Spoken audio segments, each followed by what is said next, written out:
Hi friends, ఒక TSPSC group 3లో భాగంగా paper 2 గురించి మనం తెలుసుకుందాం ఈరోజు. మరి ఈ పేపర్ 2లో కూడా 150 మల్టిపుల్ చాయిస్ క్వశ్చన్స్ ఇవ్వటం అనేటువంటి జరుగుతుంది. 150 మార్కులు కేటాయించారు.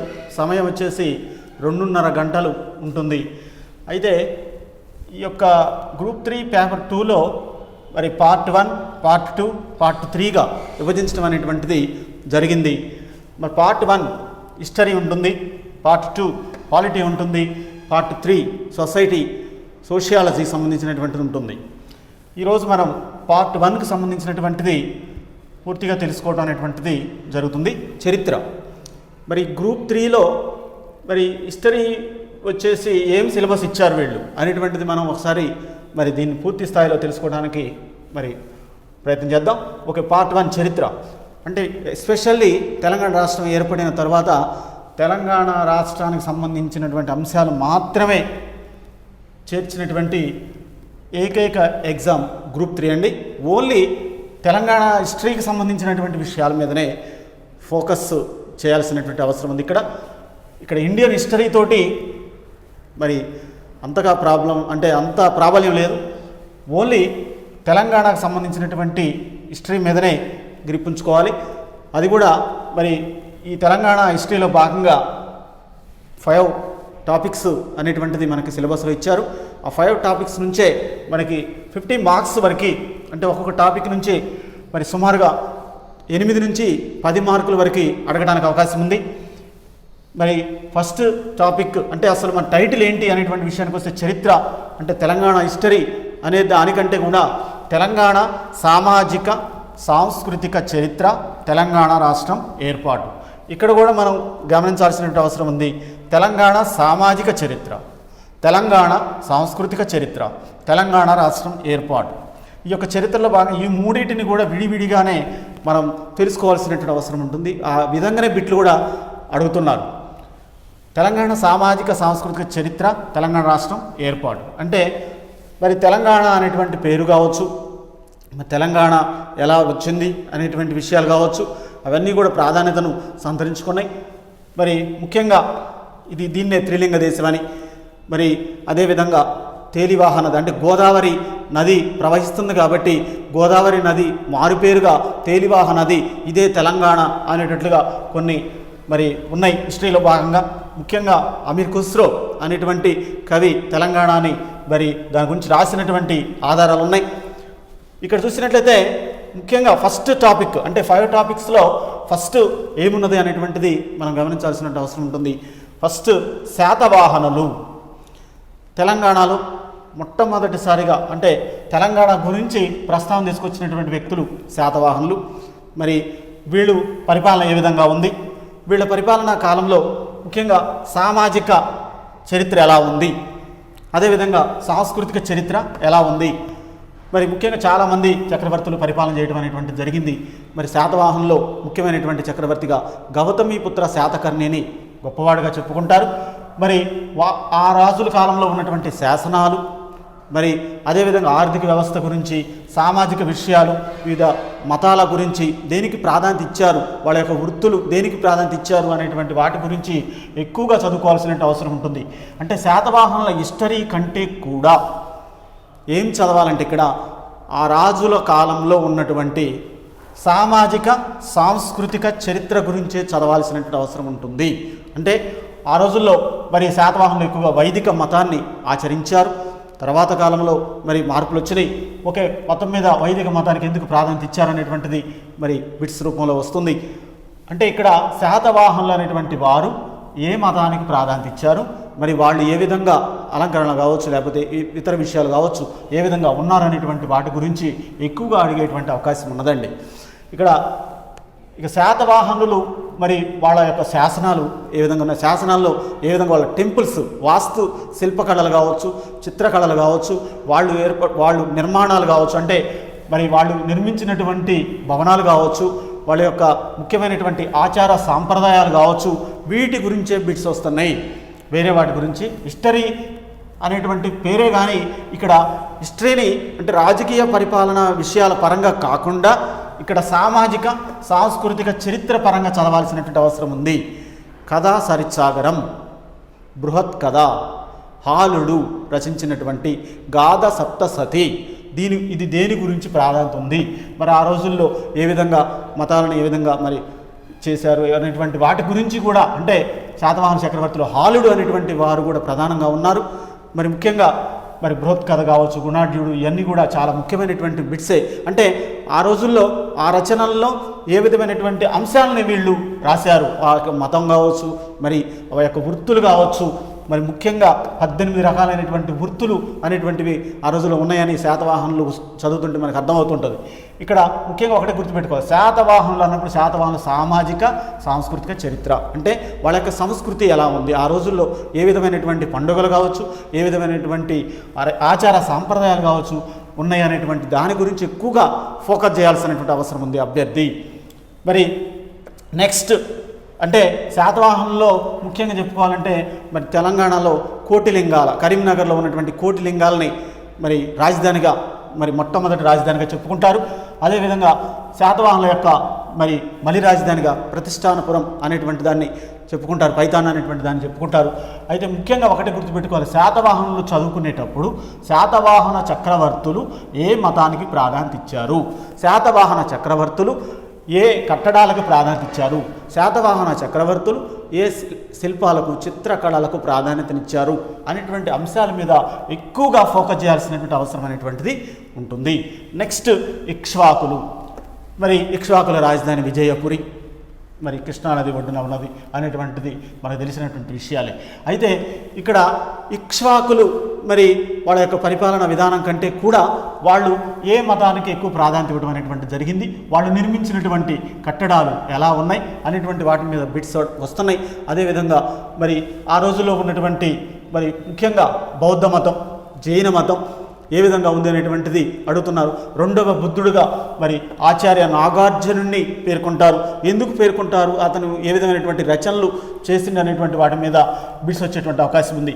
అంటే ఒకటే గుర్తుపెట్టుకోవాలండి, ఆ రోజుల్లో ఉన్నటువంటి ఇక్ష్వాకుల కాలంలో, ఇక్ష్వాకుల చక్రవర్తుల కాలంలో ఉన్నటువంటి కవులు రచించినటువంటి రచనలు ఏదైనా సామాజిక సాంస్కృతిక చరిత్ర మీద ఉన్నది అంటే కంపల్సరీగా బిట్ వస్తుంది, 100% బిట్ రావడానికి అవకాశం అనేది ఉంటుంది. కాబట్టి ఇక్ష్వాకుల చరిత్ర కంటే కూడా ఇక్ష్వాకుల చరిత్రలో భాగంగా సామాజిక సాంస్కృతిక చరిత్రను ఎక్కువగా అధ్యయనం చేయాల్సినటువంటి అవసరం అనేది ఉంటుంది.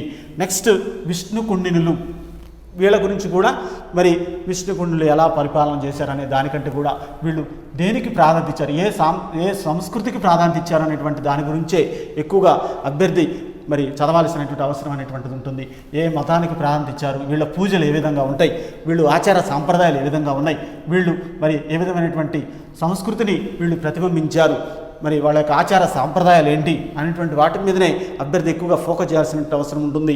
బౌద్ధ మతం, జైన మతం వీటిపై ఈ రాజులపై ఏ విధమైనటువంటి ప్రభావితం చేసింది అనేటువంటిది కూడా బిట్స్ వచ్చేటువంటి అవకాశం ఉంది. నెక్స్ట్ ముదిగొండ, వేములవాడ చాళుక్యులు. అదేవిధంగా ముదిగొండ కేంద్రంగా చేసుకుని వేములవాడ చాళుక్యులు అనేటువంటి వారు పరిపాలన చేయడం అనేటువంటిది జరిగింది.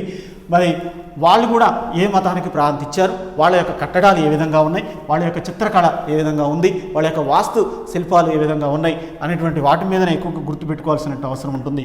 మరి వాళ్ళకి ఏదైనా రాజులకి ఏదైనా కట్టడాలకు సంబంధించినటువంటి బిరుదులున్నా కూడా అడగటానికి అవకాశం అనేటువంటిది ఉంటుంది. నెక్స్ట్ సెకండ్ టాపిక్ వచ్చేసి కాకతీయులు. కాకతీయులు మరి తెలంగాణ సామాజిక సాంస్కృతిక చరిత్రలో చాలా ముఖ్యమైనటువంటి మరి వారుగా మనం చెప్పుకోవచ్చు. కాకతీయులు మరి చాలా వరకు వీళ్ళు నిర్మించినటువంటి కట్టడాలు కావచ్చు, చెరువులు కావచ్చు, వీళ్ళ శాసనాలు కావచ్చు, వీళ్ళు ఆచార సాంప్రదాయాలు కావచ్చు, వీళ్ళు ఏ మతానికి ప్రాధాన్యత ఇచ్చారు, కాకతీయులు నిర్మించినటువంటి కట్టడాలు ప్రాముఖ్యత కలిగినవి ఏవి, మరి కాకతీయులు ఏ మతానికి ఎక్కువ ప్రాధాన్యత ఇచ్చారు, కాకతీయులు నిర్మించినటువంటి వాటిలో 1000 స్తంభాల గుడి కావచ్చు, మరి అదేవిధంగా చెరువుల విషయానికి వస్తే మరి ముఖ్యంగా బయ్యారం చెరువు కావచ్చు, మరి మైలాంబ అనేటువంటి వారు దాన్ని తీసుకోవడం అనేటువంటి జరిగింది. ముఖ్యంగా ఒకటే గుర్తుపెట్టుకోవాలండి, కాకతీయులు ఎటువంటి పరిపాలన చేశారనేటువంటి దానికంటే దేనికి ఏ సామాజిక సాంస్కృతిక చరిత్రకు ప్రాధాన్యతనిచ్చారు అనేటువంటి వాటి మీదనే ఎక్కువగా ఫోకస్ చేయాల్సినటువంటి అవసరం ఉంటుంది. కాకతీయుల కాలంలో మరి రచనలు ఏ విధంగా ఉన్నాయి, సామాజిక సాంస్కృతిక చరిత్ర మీదనే చదవాల్సినటువంటి అవసరం ఉంది. రచనలు, ఆ రోజులో ఉన్నటువంటి కవులు, మరి మరి ముఖ్యంగా కాకతీయుల గురించి ఏ విధంగా ప్రస్తావించారనేటువంటి వాటి మీద ఎక్కువగా బిట్స్ రావడానికి అవకాశం అనేటువంటిది ఉంటుంది. నెక్స్ట్ రాచకొండ, దేవరకొండ, వెలమలు, వీళ్ళ గురించి కూడా వీళ్ళు ఏ మతాన్ని స్వీకరించడం అనేటువంటిది జరిగింది, ఏ మతాన్ని ప్రచారం చేశారు, అదేవిధంగా వీళ్లకు నచ్చినటువంటి ఆచార సాంప్రదాయాలు ఏంటి, మరి ప్రజల్లో అందరిలో కూడా ఏ విధమైనటువంటి మరి ప్రతిభను చాటడం అనేటువంటిది జరిగింది, వీళ్ళు ఏ విధమైనటువంటి నిర్మాణాలు చేయటం అనేటువంటిది జరిగింది, వీళ్ళకు ఉన్నటువంటి బిరుదులు ఏంటి, వీళ్ళు ఏదైనా సమాజం కోసం ఎక్కువగా కృషి చేసినట్టయితే కొన్ని బిరుదులు అనేటువంటి సమాజ పరంగా కూడా రావడం అనేటువంటిది జరుగుతుంది. కాబట్టి మరి అవి కూడా చాలా వరకు ఇంపార్టెంట్గా మనం చెప్పొచ్చు. నెక్స్ట్ కుతుబ్ షాహీల పరిపాలన కాలంలో మరి వెలుగొందినటువంటి కొన్ని మతపరమైన విషయాలు కావచ్చు, చాలా వరకు కట్టడాలు మేజర్గా ఒకటే గుర్తుపెట్టుకోవాలి. కుతుబ్ షాహీల పరిపాలన మన కట్టడాలు చాలా వరకు ప్రాధాన్యత కలిగినటువంటివి మనం చెప్పుకోవచ్చు. వాళ్ళ యొక్క ఆచార సాంప్రదాయాలు, వాళ్ళు మరి ఎక్కువగా మరి సర్సానిక్ శైలిని ఎక్కువగా ఆచరించడం అనేటువంటిది జరిగింది. మరి ముఖ్యంగా కుతుబ్ షాహీల పరిపాలన విధానం కంటే కూడా కుతుబ్ షాహీలు ఎటువంటి ఆచార సాంప్రదాయాలకు ప్రాధాన్యత ఇచ్చారు, ఎటువంటి నిర్మాణాలకు అంటే వాస్తు శిల్పకళలకు ప్రాధాన్యత ఇచ్చారు, మరి కుతుబ్ షాహీల పరిపాలన కాలంలో ఎవరైనా కవులు ఉన్నారా, వాళ్ళు రచించినటువంటి రచనలు ఏంటి, అది కూడా బేసికల్గా సామాజిక సాంస్కృతిక చరిత్ర గురించి రచించినటువంటి రచనల గురించి అడగడానికి అవకాశం ఉంది, హిస్టరీ పరంగా అడగరు. కాబట్టి కుతుబ్ షాహీల పరిపాలనా విధానంలో ముఖ్యంగా సామాజిక సాంస్కృతిక చరిత్ర మీద ఎవరైనా కవులు రచనలు చేశారా, రచనలు చేస్తే మరి ఎటువంటి రచన ఉంది, మరి ఆ రచనకు ఎటువంటి ప్రాధాన్యత ఉంది, ఆ యొక్క కవికి వచ్చినటువంటి బిరుదు ఏంటి అనేటువంటిది కూడా అడుగుతున్నారు. అదేవిధంగా ఆ కవిని పోషించినటువంటి చక్రవర్తి ఎవరు, ఆ కవి మరి ఎవరి ఆస్థానంలో ఉండటం అనేటువంటిది జరిగింది అనేటువంటిది అడుగుతున్నారు. ఆ ఏరియాస్నే ఆ విధంగానే చదువుకోగలిగితే ఎక్కువ మార్కులు తెచ్చుకోవడానికి అవకాశం ఉంది. అంతేగాని పరిపాలన పరంగా హిస్టరీ అనంగంలోనే మొత్తం పరిపాలన మరి డేట్స్ ఇవన్నీ కూడా గుర్తుపెట్టుకోవాల్సినటువంటి అవసరం అయితే లేదండి. మేజర్ ఒకటే గుర్తుపెట్టుకోవాలి, వాళ్ళు ఇచ్చినటువంటి సిలబస్ని మనం ఫస్ట్ స్టడీ చేసినట్టయితే తెలంగాణ సామాజిక సాంస్కృతిక చరిత్ర అనేటువంటిది టైటిల్ ఉంది కాబట్టి దానికి అనుగుణంగానే ప్రిపరేషన్ కొనసాగించుకోవాలి అభ్యర్థులు. నెక్స్ట్ థర్డ్ చాప్టర్ వచ్చేసి అసబ్జాయి వంశం. అసబ్జాయిలు మరి ముఖ్యంగా అసబ్జాయి వంశస్థుల్లో ఎవరున్నారు, మరి ఎందుకు వీళ్ళు పరిపాలన విధానం అనేటువంటిది దాంట్లో ముఖ్యంగా ఏ విధమైనటువంటి సంస్కరణలు చేశారా, మరి వాళ్ళ యొక్క సాంస్కృతిక విధానం ఏ విధంగా ఉంది, వాళ్ళ యొక్క ఆచార సాంప్రదాయాలు ఏ విధంగా ఉన్నాయి, వాళ్ళలో మరి కవులు ఎవరైనా ఉన్నారా, వాళ్ళు ఏ విధమైనటువంటి రచనలు చేయడం అనేటువంటిది జరిగింది, ప్రజల గురించి ఏ విధంగా వీళ్ళు మరి సామాజిక సాంస్కృతిక చరిత్ర పరంగా ఏ విధంగా ఆలోచనలు చేశారు, వాళ్ళు ఏమైనా రచనలు చేశారా, వాళ్ళకి ఏమైనా బిరుదులు ఉన్నాయా, మరి బ్రిటిష్ వాళ్ళు మరి అప్పుడు పరిపాలన చేస్తున్నారు కాబట్టి ముఖ్యంగా అసబ్జాయి వంశంతో ఏదైనటువంటివి ఉన్నాయనేటువంటిది బిట్లు అడగడానికి అవకాశం అనేటువంటిది ఉంటుంది. సాలార్జంగ్ సంస్కరణలు అనేటువంటివి కూడా మరి ఇక్కడ చాలా వరకు ముఖ్యమైనటువంటి సంస్కరణలుగా మనం చెప్పుకోవచ్చు. సాలార్జంగ్ 1, సాలార్జంగ్ 2, సాలార్జంగ్ 3 అనేటువంటి వారు ఉన్నారు హిస్టరీలో భాగంగా. మరి సాలార్జంగ్ అనేటువంటి వారు ఏ విధమైనటువంటి సంస్కరణలు తీసుకొచ్చారు, మరి అదేవిధంగా విద్యా సంస్కరణలు కావచ్చు, మరి అదేవిధంగా ముఖ్యంగా చాలా సంస్కరణలు ఉన్నత విద్యా పరంగా కావచ్చు, మరి ఇంకా చాలా విషయాల్లో ఇతను మరి సాలార్జంగ్ అనేటువంటి ఆయన సంస్కరణలు రిఫార్మ్స్ తీసుకురావడం అనేటువంటిది జరిగిందండి. అదేవిధంగా ఉస్మానియా విశ్వవిద్యాలయం గురించి కూడా బిట్స్ రావడానికి అవకాశం ఉంది. ఉస్మానియా విశ్వవిద్యాలయం ఎప్పుడు స్థాపించారు, మరి డేట్తో ఎక్కడ ఆడటానికి అవకాశం అనేటువంటిది ఉంటుంది. అదేవిధంగా ఉస్మానియా విశ్వవిద్యాలయం ఎక్కడి నుంచి మరి విద్యార్థులందరూ కూడా రావడం అనేటువంటిది జరుగుతుంది. ఇది కేంద్ర బిందువుగా మరి వీళ్ళకి అసబ్జాయి వంశస్థుల్లో భాగంగా దీన్ని నిర్మించారు. అంటే ఇక్కడ ఒకటే గుర్తుపెట్టుకోవాలి, సామాజిక సాంస్కృతిక చరిత్ర అన్నప్పుడు ఎడ్యుకేషన్ అనేటువంటిది కూడా ఇక్కడ సమాజాన్ని ప్రభావితం చేస్తుంది. కాబట్టి ఉస్మానియా విశ్వవిద్యాలయం గురించి బిట్స్ అడగడానికి అవకాశం అనేటువంటిది ఉంటుంది. ఉస్మానియా విశ్వవిద్యాలయం యొక్క ప్రత్యేకత ఏంటి, మరి ఉస్మాన్ అలీ ఖాన్ ఏర్పాటు చేసినటువంటిది కాబట్టి ఆ పేరు వచ్చిందనేటువంటిది చెప్పాల్సిన అవసరం ఉంటుంది. మరి ఉస్మానియా విశ్వవిద్యాలయం యొక్క ప్రత్యేకతల గురించి కూడా బిట్స్ వచ్చేటువంటి అవకాశం అనేటువంటిది ఉంటుంది. అదేవిధంగా నెక్స్ట్ 4th చాప్టర్ తెలంగాణలో సామాజిక సాంస్కృతిక మరియు రాజకీయ చైతన్యం. అంటే తెలంగాణలో సమాజపరంగా చైతన్యం తీసుకొచ్చినటువంటి మరి రాజకీయ పరంగా చైతన్యం తీసుకొచ్చినటువంటి ఉద్యమాలు ఏమైనా ఉన్నాయా అనేటువంటి బిట్స్ ఈ చాప్టర్లో వచ్చేటువంటి అవకాశం అనేటువంటిది ఉంటుంది. ఈ చాప్టర్లో ఏముంటాయంటే ఆర్య సమాజం. హిస్టరీ చదువుకునేటప్పుడు ఎప్పుడైనా సరే సమకాలీన విషయాల గురించి చదువుకోవాలి. అంటే ఆర్య సమాజం మరి ఇండియాలో మరి వీళ్ళు ఏర్పాటు చేశారు కాబట్టి దయానంద సరస్వతి, మరి ఆ రోజుల్లో ఇక్కడ పరిస్థితులు ఎలా ఉన్నాయి అనేటువంటి వాటి మీద ఇక్కడ ఫోకస్ చేయాల్సిన అవసరం అనేటువంటిది ఉంటుంది. హైదరాబాద్లో ఆర్య సమాజ పరిస్థితి ఏంటి, ఇక్కడ ఈ శాఖకు అధ్యక్షులుగా ఎవరున్నారు, మరి ఉంటే వీళ్ళు ఏమైనా రచన చేశారా, ఉంటే వీళ్ళు ఏ విధంగా పాల్గొన్నారు, ఆర్య సమాజం మరి ఏ విధంగా కృషి చేసింది, ఇక్కడ తెలంగాణ సామాజిక సాంస్కృతిక మరి రాజకీయ చైతన్యం తీసుకురావడంలో ఆర్య సమాజం పాత్ర ఏంటి అనేటువంటిది యాస్పిరెంట్ తెలుసుకోవాల్సిన అవసరం అనేది ఉంటుంది. నెక్స్ట్ ఆంధ్ర మహాసభ. ఆంధ్ర మహాసభ సమావేశాల మీద బిట్స్ వస్తాయి. ఆంధ్ర మహాసభ ఎందుకు ఏర్పాటు చేశారు, మరి దీనికంటూ ఒక ప్రత్యేకత అనేటువంటిది ఎందుకు ఉంది అనేటువంటి దాని మీద బిట్స్ వస్తాయి. ఎక్కడెక్కడ ఏ సమావేశాలు జరిగినాయి, ఆంధ్ర మహాసభ సమావేశాలు కొన్ని జరిగినాయి, మరి ఆ సమావేశాలు ఎక్కడ ఏ కేంద్రంగా జరిగినాయి, అదేవిధంగా దానికి అధ్యక్షులు ఎవరెవరు ఉన్నారు, దానికంటూ ఒక్కొక్కటి మరి వరుస క్రమంలో చదువుకుంటూ, అదేవిధంగా ఇక్కడ ఆంధ్ర మహాసభలో కూడా ఎలా చదవాలంటే సామాజిక సాంస్కృతిక చరిత్రలో భాగంగా ఆంధ్ర మహాసభ తీసుకున్నటువంటి నిర్ణయాలు ఎలా ఉన్నాయి అనేటువంటి దాని మీద ఫోకస్ పెట్టాల్సినటువంటి అవసరం ఉంది. ఒక 20-15 సమావేశాలు జరిగినాయి అనుకోండి, ఆ 15 సమావేశాలు ఏదైనా ఒక సమావేశంలో మరి ముఖ్యంగా సామాజిక సాంస్కృతిక చరిత్ర గురించి మాట్లాడారు కాబట్టి ఆ బిట్ వచ్చేటువంటి అవకాశం ఉంది. మొత్తం హిస్టరీ పరంగా 15 సమావేశాలు జరిగినాయి, 15 సమావేశాలు బట్టి పట్టడం కాదు. 15 సమావేశాలు జరిగితే ఏదో ఒక సమావేశంలో సామాజిక సాంస్కృతిక చరిత్ర గురించి డిస్కషన్ చేస్తుంటారు కాబట్టి ఆ డిస్కషన్ చేసినటువంటి సమావేశం ఏది అనేటువంటిది అడగడానికి అవకాశం ఉంది. ఆ డిస్కషన్ చేసినటువంటిది సమావేశానికి అధ్యక్షత ఎవరు వహించారనేటువంటిది బిట్ రావడానికి అవకాశం ఉంటుంది. ఆ డిస్కషన్ చేసినటువంటి ఇయర్ ఏంటి, ఆంధ్ర మహాసభ ఏ ఇయర్లో ఆ సమావేశం నిర్వహించారనేటువంటి బిట్ రావడానికి అవకాశం అనేటువంటిది ఉంటుంది. ఆ ఏరియానే ఎక్కువగా కోడ్ చేసుకోవాల్సిన అవసరం ఉంటుంది. అదేవిధంగా ఆంధ్ర సారస్వత్ పరిషత్, మరి సారస్వత్ పరిషత్ అన్నప్పుడు కంపల్సరీగా మనకి ఆంధ్ర రాష్ట్రం మరి ఏ విధంగా ఇంకా వెలుగొందాలి, మరి ముఖ్యమైనటువంటి సామాజిక సాంస్కృతిక చరిత్రలు మనం డెవలప్ చేసుకోవాలంటే ఒక ఆంధ్ర సారస్వత పరిషత్ అనేటువంటిది ఏర్పాటు చేసుకోవాల్సిన అవసరం ఉందని దీన్ని ఏర్పాటు చేయడం అనేటువంటిది జరిగింది. అదేవిధంగా సాహిత్య మరియు గ్రంథాలయ ఉద్యమాలు, మరి సాహిత్య పరంగా అంటే మన భాష పరంగా కొన్ని గ్రంథాలయ ఉద్యమాలు జరగటం అనేటువంటిది జరిగింది. మరి గ్రంథాలయ ఉద్యమాలు జరిగినప్పుడు కూడా అంటే గ్రంథాలయాన్ని ఇక్కడ ముఖ్యం ఏంటంటే గ్రంథాలయంకి వచ్చి చదువుకోవటం ఒకటి కాకుండా దాంట్లో ఉన్నటువంటి ముఖ్యమైనటువంటి విషయాలు ఏ విధంగా తెలుసుకోవాల్సిన అవసరం ఉంటుంది. మరి గ్రంథాలయ ఉద్యమాలు కూడా చాలా వరకు జరిగినాయి. ఇక్కడ సాహిత్య మరియు గ్రంథాలయ ఉద్యమాలు అనేటువంటిది కూడా మెయిన్ టాపిక్గా ఉంటుంది. గ్రంథాలయ ఉద్యమాల్లో భాగంగా ముఖ్యంగా సామాజిక సాంస్కృతిక చరిత్ర అనేటువంటిది ఏ విధంగా ప్రతిబింబించింది అనేటువంటిది తెలుసుకోవాల్సిన అవసరం అనేది ఉంటుంది. ఆది హిందూ ఉద్యమం అనేటువంటిది కూడా ఇంపార్టెంట్ అండి. అంటే దళితులు ఏ విధంగా మరి పోరాటాలు చేయడం అనేటువంటిది జరిగింది. ఫర్ ఎగ్జాంపుల్ భాగ్యరెడ్డి వర్మ అనేటువంటి వారు ఇక్కడ పాల్గొనడం అనేటువంటి జరుగుతుంది. ఆది హిందూ ఉద్యమాల మీద కూడా బిట్స్ రావడం అనేటువంటి జరుగుతుంది. ఎందుకంటే దళితుల్ని మరి చాలా వరకు తక్కువగా చూసి హింసించినటువంటి సమాజం ఎలా ఉంది, మరి వాళ్ళని ఏ విధంగా మరి మార్పులు తీసుకురావాల్సిన అవసరం ఉంది అనేటువంటి దాని మీద ఇక్కడ ఎక్కువగా బిట్స్ వస్తున్నాయి. భాగ్యరెడ్డి వర్మ జగన్మిత్ర మండలి అనేటువంటిది మరి ఏర్పాటు చేయడం అనేటువంటి జరిగింది. భాగ్యరెడ్డి వర్మ చాలా వరకు మరి ముఖ్యమైనటువంటి కార్యకలాపాల్లో పాల్గొని మరి ఆది హిందూ ఉద్యమాన్ని ముందుకు నడిపినటువంటి ఏకైక వ్యక్తిగా మనం చెప్పుకోవడానికి అవకాశం అనేటువంటిది ఉంటుంది.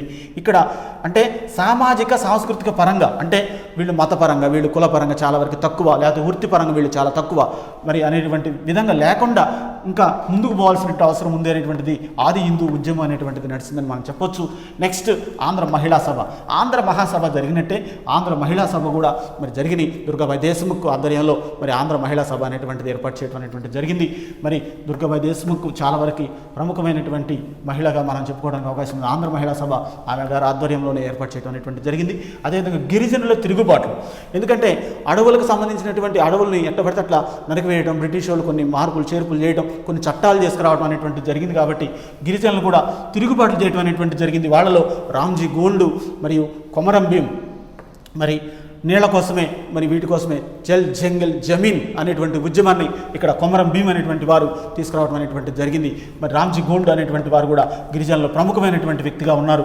వీళ్ళ గురించి కూడా బిట్స్ రావడం అనేటువంటిది ఉంటుంది. కొమరం భీం యొక్క నినాదం ఏంటి? జల్ జంగల్ జమీన్ అనేటువంటి నినాదంగా మరి నీళ్ళ కోసం వీటి కోసం నీటి కోసం పోరాటం అనేటువంటిది ఇతను చేయడం అనేటువంటి జరిగింది.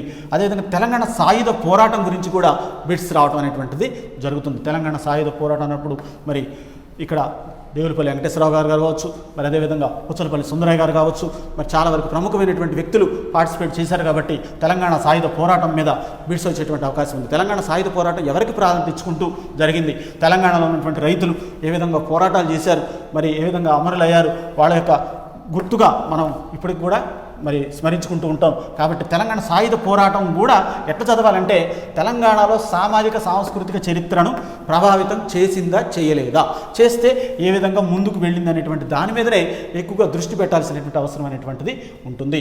నెక్స్ట్ 5వ చాప్టర్ చిట్ట చివరి చాప్టర్ చూసుకున్నట్టయితే భారత యూనియన్లో హైదరాబాద్ విలీనం చేయటం.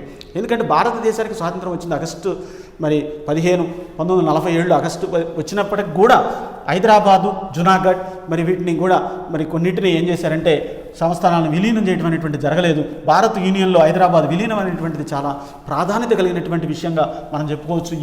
ఈ యొక్క దీంట్లో ఈ చరిత్రలో భాగంగా ఆంధ్రప్రదేశ్ ఏర్పాటు, ఆంధ్ర రాష్ట్రం ముందు ఏర్పడింది, తర్వాత ఆంధ్రప్రదేశ్ ఏర్పడింది. అదేవిధంగా ముల్కీ ఉద్యమం, అంటే స్థానికుల ఉద్యమం అనేటువంటిది, ముల్కీ అంటే స్థానికులు చేస్తున్నటువంటి ఉద్యమం కాబట్టి ముల్కీ ఉద్యమం 1952లో మరి జరిగింది. అయితే ఇక్కడ ఒకటే గుర్తుపెట్టుకోవాలండి, మేజర్గా భారత యూనియన్లో హైదరాబాద్ విలీనం కావచ్చు, మరి ఏపీ ఏర్పాటు కావచ్చు, ముల్కీ ఉద్యమం కావచ్చు, ఇవన్నీ దేనికోసం జరిగినాయి? మన ప్రాంతం వాళ్ళకి అంటే స్థానికులకే ఉద్యోగాలు కావచ్చు, స్థానికులకే నీళ్ళ అవకాశాలు కావచ్చు, మరి స్థానికులకే నీళ్లు, నిధులు, నియామకాలు అనేటువంటి వాటి గురించి మనం మాట్లాడాల్సినటువంటి అవసరం ఉంటుంది. అదేవిధంగా 1969 నుంచి 70 మధ్య ఉద్యమం అనేటువంటిది ఏ విధంగా జరిగింది అనేటువంటిది కూడా ఇంపార్టెంటే. నెక్స్ట్ దానికంటే ముందు పెద్ద మనుషుల ఒప్పందం అనేటువంటిది కూడా ఒకటి జరిగింది. పెద్ద మనుషుల ఒప్పందం ఎప్పుడు జరిగింది అనేటువంటిది అడుగుతారు. పెద్ద మనుషుల ఒప్పందంలో ముఖ్యమైనటువంటి విషయాలు ఏమేమి ఉన్నాయి, ఈ క్రింది వాళ్ళు కానిది ఏది అనేటువంటి అడగడానికి అవకాశం ఉంది. సమావేశాల ముఖ్యాంశాల్లో ఇచ్చేసి ఈ క్రింది వాళ్ళు పెద్ద మనుషుల ఒప్పందంలో సంబంధించింది కానిది ఏది అనేటువంటిది అడగడానికి అవకాశం ఉందండి. పెద్ద మనుషుల ఒప్పందం అనేటువంటిది కూడా మరి చాలా వరకు ఇంపార్టెంట్గా మనం చెప్పొచ్చు. మరి ఇంకో విషయం ఏంటంటే 1969-70 ఉద్యమం అనేటువంటిది కూడా చాలా ప్రాధాన్యత కలిగినటువంటిది. మరి రవీంద్రనాథ్ అనేటువంటి విద్యార్థి మరి 1969లో జనవరిలోనే మరి ఉద్యమం చేయడం అనేటువంటిది జరిగింది, నిరాహార దీక్ష చేయడం అనేటువంటిది జరిగింది ఖమ్మంలో. మరి కాబట్టి ఇక్కడ 1969 నుంచి 70 వరకు ఉద్యమం ఏ విధంగా జరిగింది అంటే తొలి దశ ఉద్యమం అది. అదేవిధంగా మలిదశ ఉద్యమం అనేటువంటి విషయానికి వస్తే 1971 నుంచి 2014 వరకు అంటే రాష్ట్రం ఏర్పడే వరకు 1970 వరకు తొలిదశ ఉద్యమం జరిగింది. మలిదశ ఉద్యమం 1971 నుంచి మనం ప్రారంభమైందని చెప్పొచ్చు. 2014 జూన్ 2 వరకు కూడా తెలంగాణ రాష్ట్రం ఏర్పడే వరకు కూడా మరి ఉద్యమం కొనసాగిందని మనం చెప్పొచ్చు.